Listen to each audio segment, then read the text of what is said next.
Hi everyone, so today I'm going to be sharing a little recipe that's quite close to my heart. In fact, if you've been a loyal subscriber on this channel, you would have noticed that one of my best performing videos is my mother-in-law's lamb curry, and I still have to share my version, but if you do follow me on social media, I've shared it on those platforms countless times.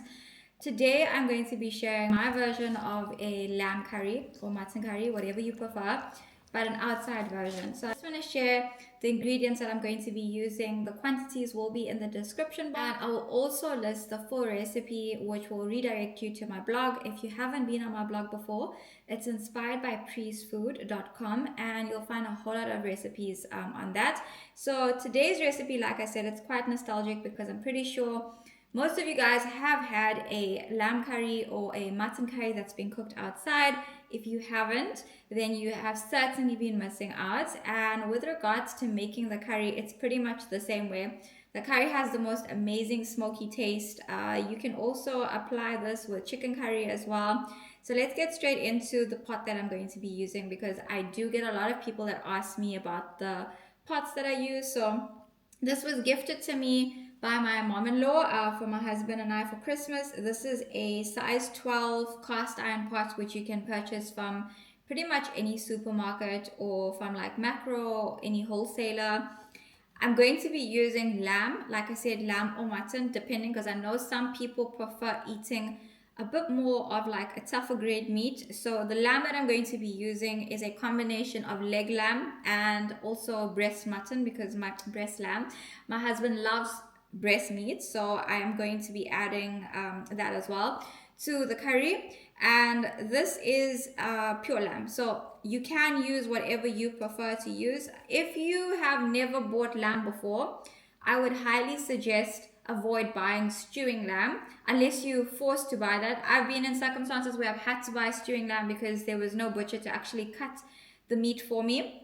But preferentially, what you should do is go to the butcher, if it's at a local grocery store or a butcher that you're used to, and ask them for the meat that you like to eat, whether it's the moolah bones, whether it's breast mutton, whether it's actual meat itself, or if you want bones, and they'll cut it according to what you like. Alternatively, what you can do, which is if you are someone that's catering for your family, is if you buy half a leg of lamb, then you can get them to cut it up in pieces and package it for you. All you have to do is just come home, clean your meat, package it, put it into the freezer. So that's the lamb sorted, the pot sorted.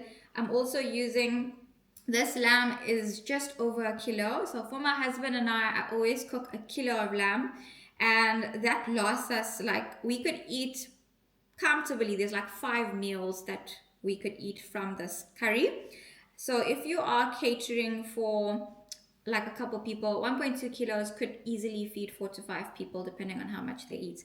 1 onion, some curry leaves. I also got some green chilies and some crushed ginger and garlic.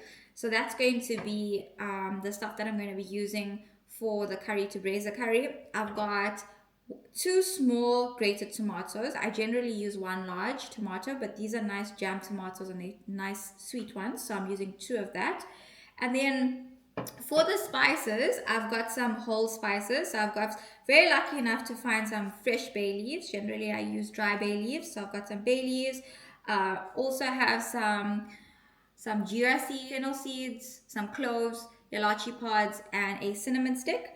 And then for my ground spices, the only spices that I use is Kashmiri mixed masala. So the Kashmiri masala that I use is a special blend masala. It's blended with the pure Kashmiri masala itself, and it's also got some leaf masala, and I think, if I'm not mistaken, it's got wet masala.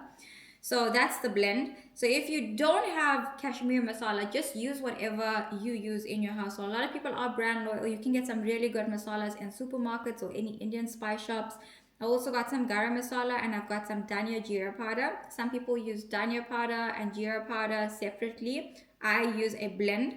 And the garam masala I'm going to add in the beginning when I'm braising my curry, and not at the end. My gran usually does that, but for me it just works out a lot easier this way, and I like minimal steps.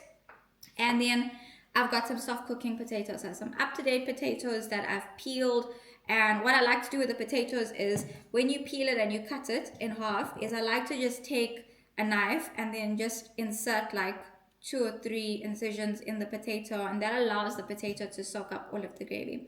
So that's all of our ingredients. The quantities will be listed in the below description, as well as you can find it. You can just search Priyanka Inspired by Priest Food lamb curry, and now we can put this baby on the fire, which my husband has really nurtured and put a lot of time into making for me, and then we are going to start cooking.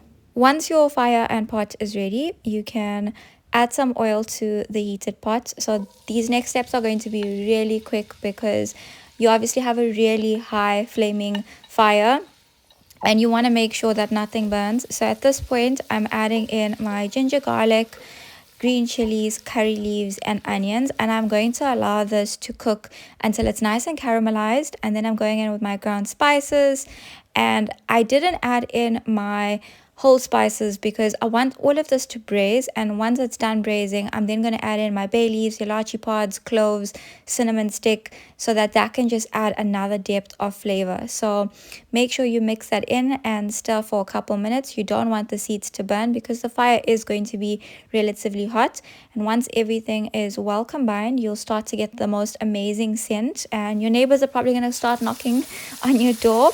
And then you can add in your grated tomatoes. So once again, just be a little bit fast at this step. If you feel like your tomatoes is catching at the bottom of your pot, you can add in a little bit of water or remove it from the heat itself. Season with some salt. Make sure everything was well combined, and just make sure that this gravy is nurtured before adding in the lamb. If you've watched any of my videos, you know that the step prior to adding the meat is really important because you want to braise out your masalas, and the last thing you want is to taste raw masala when you're eating a curry. So as you can see, I've added in my lamb, and you want to make sure that the lamb is coated with all of the spices and tomato mixture.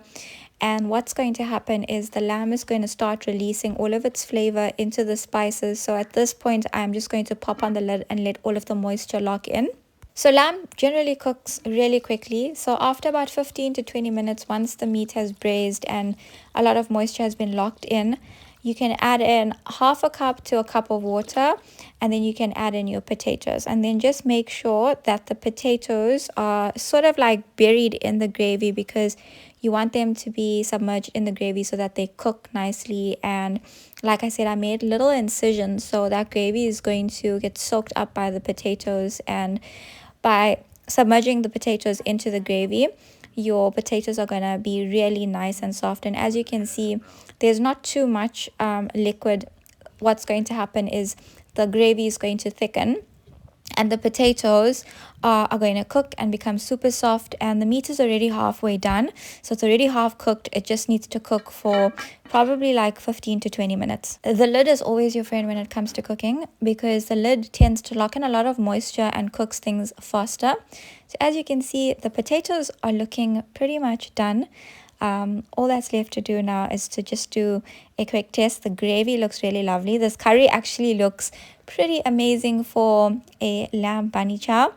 And once you're done, you can just test out to see if the potatoes are done. I can tell already that it's done, but just to show you guys these up-to-date beautiful potatoes that are super soft, the knife just slides in perfectly. Then I'm just going to add it back to the curry, and now all that's left to do is to add my fresh dhania. Dhania is one of those herbs that you will always find in my fridge. Another name for it is called cilantro or coriander, very commonly used in Asian cuisine and Mexican cuisine.